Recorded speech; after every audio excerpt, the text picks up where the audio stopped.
નમસ્કાર મારા વાલા વિદ્યાર્થી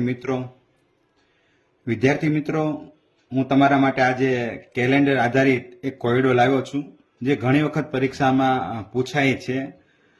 તો આપણે આજે એ કોયડો સોલ્વ કરીશું. પ્રશ્ન તમારી સામે છે.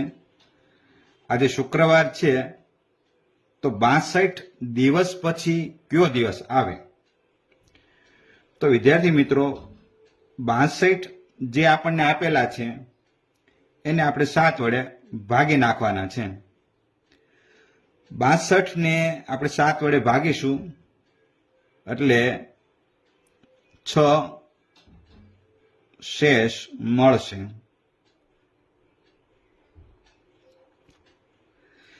હવે જે વાર માંગેલો છે એ આપણે જોઈએ.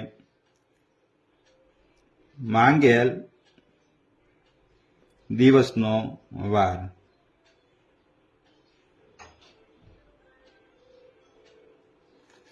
બરાબર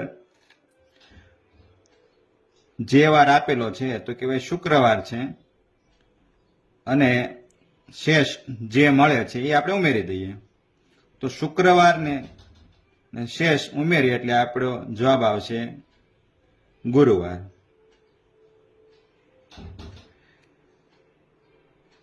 થેન્ક યુ.